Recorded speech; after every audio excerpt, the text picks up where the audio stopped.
Assalamualaikum warahmatullahi wabarakatuh. Apa kabar anak-anak di rumah? Semoga selalu diberi kesehatan baik jasmani maupun rohani dan selalu bersemangat dalam belajar. Untuk materi hari ini, Ibu akan menjelaskan tentang perjuangan mempertahankan kemerdekaan Indonesia melalui diplomasi. Pengertian diplomasi itu sendiri adalah suatu kegiatan bernegosiasi atau berunding yang dilakukan oleh seorang diplomat atau perwakilan dengan pihak lain untuk mencapai suatu tujuan tertentu. Jadi kalau sebelumnya kita membahas tentang perjuangan mempertahankan kemerdekaan melalui beberapa pertempuran, nah kali ini kita akan membahas dengan cara diplomasi atau perundingan. Yang pertama ada perundingan Linggarjati. Perundingan Linggarjati dilaksanakan pada tanggal 10 November 1946, namun pelaksanaannya berlangsung pada tanggal 11 sampai dengan 15 November. Untuk tempatnya yaitu di Desa Linggarjati, Jawa Barat. Perundingan ini dilaksanakan di Desa Linggarjati karena dianggap sebagai tempat yang netral atau tempat yang tidak memihak pihak manapun. Kemudian tokoh-tokohnya ada beberapa perwakilan, yaitu dari Indonesia diwakili oleh Perdana Menteri Sultan Syahrir. Kemudian dari Belanda ada Schemerhorn, dan yang berperan sebagai penengah atau pemimpin perundingan adalah Lord Killorn yang berasal dari Inggris. Setelah dilakukan perundingan, dicapai beberapa hasil. Yang pertama adalah Belanda mengakui secara de facto wilayah Republik Indonesia yaitu Jawa, Sumatera, dan Madura. Kemudian hasil perundingan yang kedua adalah Belanda harus meninggalkan wilayah Republik Indonesia paling lambat tanggal 1 Januari 1949. Kemudian hasil yang ketiga adalah pihak Belanda dan Indonesia sepakat membentuk negara RIS. RIS merupakan singkatan dari Republik Indonesia Serikat. Kemudian hasil yang keempat adalah dalam bentuk RIS, Indonesia harus tergabung dalam Persemakmuran Indonesia Belanda dengan mahkota negeri Belanda sebagai kepala Uni. Namun setelah dicapai hasil perundingan, Belanda justru menyatakan bahwa sudah tidak terikat lagi dengan perjanjian Linggarjati. Kemudian tanggal 21 Juli 1947 meletuslah agresi militer Belanda I. Hal ini merupakan akibat perbedaan penafsiran antara Indonesia dan Belanda. Jadi Belanda mengingkari hasil perjanjian Linggarjati.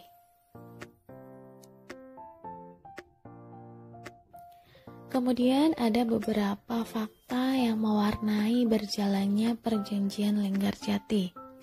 Ada beberapa hal yang perlu kalian ketahui tentang faktanya, yaitu sebagai berikut. Yang pertama diambil dari nama desa. Linggarjati atau Linggajati diketahui adalah nama sebuah desa yang berada di antara Cirebon dan Kuningan dan terletak di kaki Gunung Ciremai. Kabarnya pemilihan lokasi tersebut sebagai tempat perundingan karena dinilai netral bagi kedua belah pihak.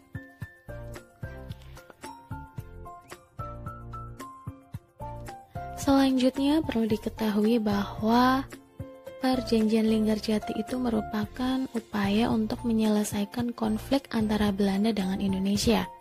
Perundingan untuk menyelesaikan konflik antara Belanda dan Indonesia selalu berakhir gagal tanpa kesepakatan. Oleh karena itu, perjanjian ini dibuat agar kedua belah pihak dapat mengakhiri konflik dan persengketaan wilayah serta kedaulatan Republik Indonesia. Fakta yang selanjutnya adalah rumah pertemuan milik orang Belanda. Rumah besar yang dijadikan tempat pertemuan ialah milik Kulf van Os. Ia adalah orang berkewarganegaraan Belanda sekaligus pemilik pabrik semen dan perajin ubin. Kabarnya Kulf juga menikahi perempuan berdarah Indonesia.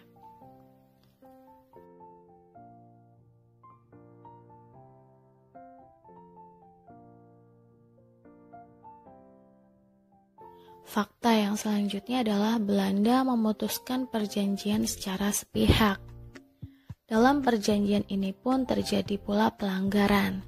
yakni pihak Belanda yaitu Gubernur Van Mook yang memutuskan perjanjian secara sepihak. Van Mook mendeklarasikan bahwa Belanda tidak terkait dengan perjanjian tersebut.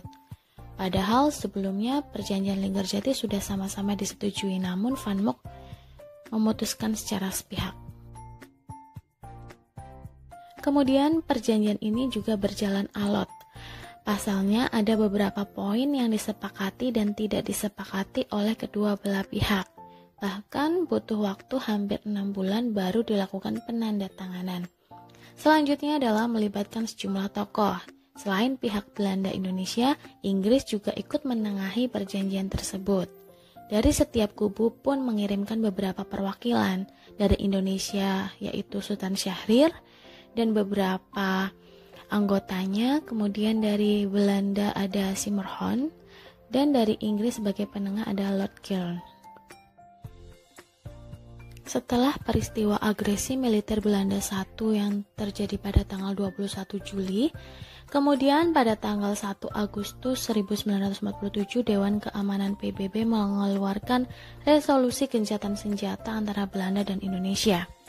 Gubernur Van Mook dari Belanda memerintahkan gencatan senjata pada tanggal 5 Agustus.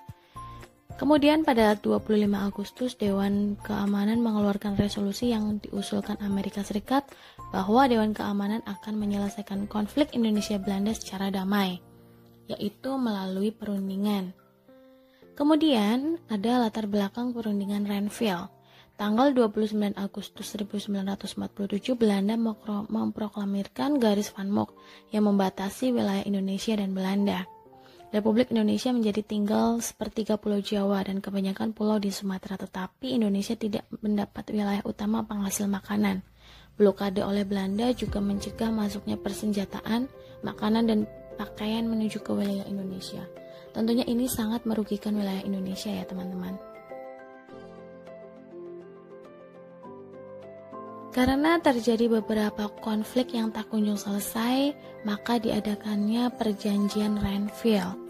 Perjanjian Renville merupakan perjanjian bersejarah antara Indonesia dan Belanda yang ditandatangani pada tanggal 17 Januari 1948.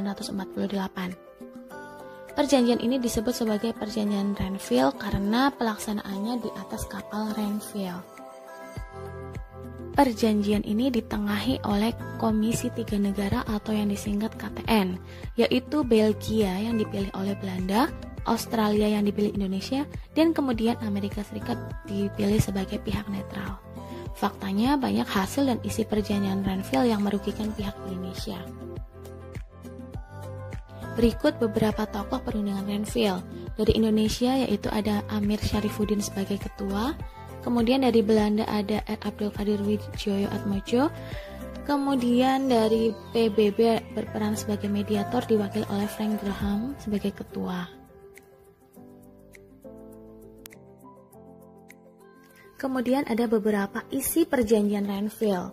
Yang pertama adalah pihak Indonesia menyetujui dibentuknya negara Indonesia Serikat atau disingkat sebagai NIS. Isi perjanjian yang kedua adalah Belanda bebas membentuk negara-negara federal melalui jejak pendapat. Kemudian isi yang ketiga adalah pasukan Republik Indonesia yang berada di daerah kantong harus ditarik. Daerah kantong adalah daerah di belakang garis Van Mook. Adanya perjanjian Renville terjadi beberapa dampak atau akibat. Dampak ini memang lebih banyak merugikan pihak Indonesia. Salah satunya isi perjanjian yang menyatakan bahwa wilayah Indonesia yang semakin berkurang dan banyak dikuasai oleh pihak Belanda. Selain itu, pasukan Indonesia pun harus ditarik mundur ke wilayah sendiri. Belum lagi blokade ekonomi yang dilakukan Belanda. Berikut beberapa dampak perjanjian Renville yang merugikan Indonesia. Dampak yang pertama adalah Indonesia harus menarik mundur pasukannya di luar wilayah kekuasaan yang telah disepakati.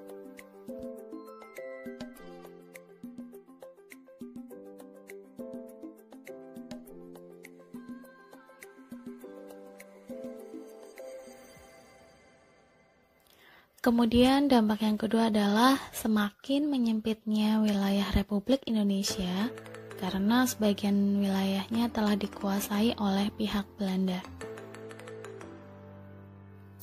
Kemudian lengsernya Kabinet Amir Syarifuddin atau mundurnya Kabinet Amir Syarifuddin karena dianggap menjual negara terhadap pihak Belanda.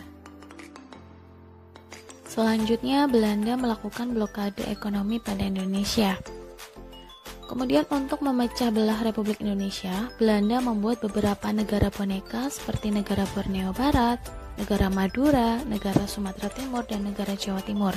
Negara boneka adalah ungkapan sebagai negara buatan Belanda. Pada tanggal 29 Desember 1048, Belanda melancarkan agresi militer Belanda yang kedua setelah sebelumnya menyatakan tidak terkait lagi pada hasil perundingan Renville. Lagi-lagi Belanda memutuskan secara sepihak. Selanjutnya ada Perjanjian Rumroyen. Latar belakangnya adalah diadakan Perjanjian Rumroyen karena adanya serangan tentara Belanda ke Yogyakarta dan adanya penahanan pemimpin Republik Indonesia, serta mendapatkan kecaman dari dunia internasional. Dalam agresi militer Belanda II, Belanda mempropaganda TNI telah hancur. Di sini Belanda mendapat kecaman di dunia internasional, terutama Amerika Serikat. Perjanjian Rumroyen diselenggarakan mulai dari tanggal 14 April sampai 7 Mei 1948. Pihak Indonesia diwakili oleh Muhammad Rum, kemudian dari pihak Belanda diwakili oleh Van Rooyen. Maka dari itu perjanjiannya dinamakan Rumroyen. Masing-masing perwakilan memiliki beberapa anggota, seperti Muhammad Rum memiliki beberapa anggota yaitu Ali Sastro Amijoyo, Insinyur Juanda, Supomo, dan lain sebagainya. Kemudian dari Van Rooyen juga ada anggota seperti Blum, Jacob, Van, dan lain sebagainya. Kemudian apa saja sih isi perjanjian dari Rumroyen? Isinya adalah pengembalian pemerintah Republik Indonesia yang dilaksanakan pada 24 Juni 49. Kemudian Karasidenan Surabaya dikosongkan oleh tentara Belanda dan tepat pada tanggal 1 Juli 1949 pemerintah Indonesia kembali berpusat di Yogyakarta setelah TNI menguasai suatu keadaan sepenuhnya daerah tersebut. Isi yang kedua adalah konferensi meja bundar diusulkan untuk dapat dilaksanakan di Belanda, tepatnya di kota Den Haag. Kemudian masalah penyelesaian permusuhan akan dibahas setelah kembalinya pemerintahan Indonesia ke kota Yogyakarta. Sebelum diadakannya konferensi meja bundar, terlebih dahulu dilaksanakan konferensi inter-Indonesia. Konferensi ini dilaksanakan sebelum KMB terjadi. Dalam konferensi ini untuk membentuk suatu negara federal yang akan datang ke Belanda untuk melakukan konferensi meja bundar. Kemudian latar belakang dilakukannya suatu konferensi inter-Indonesia ini bermula ketika hasil perjanjian Rumroyen yang menyatakan bahwa Indonesia ikut serta dalam KMB. Oleh karena itu, Republik Indonesia harus mempersiapkan diri dengan mengadakan suatu konferensi antar Indonesia yang dilakukan antara pihak Indonesia dan negara boneka bentukan Belanda. Kemudian latar belakang yang lainnya adalah suatu perubahan perilaku negara-negara PFO sehabis adanya serangan kedua Belanda yang kita kenal juga dengan agresi militer Belanda II. Karena simpati, negara-negara PFO ini lalu membebaskan beberapa pemimpin-pemimpin Indonesia. PFO juga turut andil dalam pelaksanaan konferensi inter-Indonesia yang berlangsung di kota Yogyakarta. Nah, perlu diketahui ya teman-teman, PFO itu merupakan Majelis Permusyawaratan Federal, yaitu sebuah komite yang didirikan oleh Belanda untuk mengelola Republik Indonesia Serikat selama Revolusi Nasional Indonesia. Karena sesuatu hal, PFO kemudian terpecah ke dalam dua kubu. Kelompok pertama menolak kerjasama dengan Belanda dan lebih memilih Republik Indonesia untuk diajak bekerja sama membentuk negara Indonesia Serikat.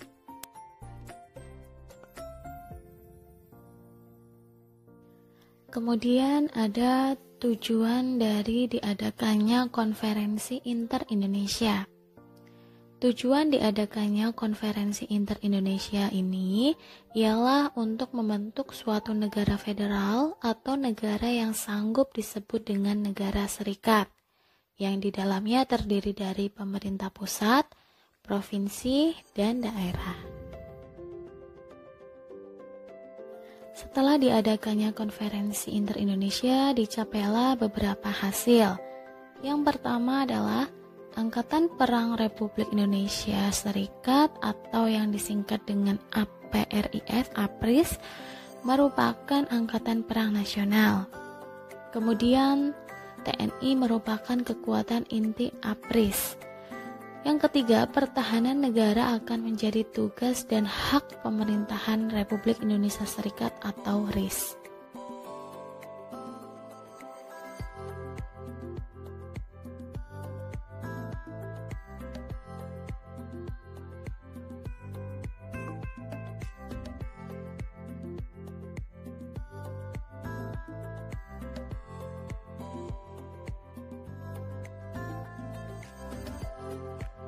Setelah dilakukan persiapan melalui konferensi inter-Indonesia, kemudian diadakannya konferensi meja bundar atau disingkat KMB. Kemudian, apakah teman-teman tahu kapan KMB dilaksanakan? KMB dilaksanakan pada tanggal 2 November 1949. Kemudian, tempatnya di mana ya? Konferensi meja bundar dilaksanakan di Kota Den Haag, Belanda.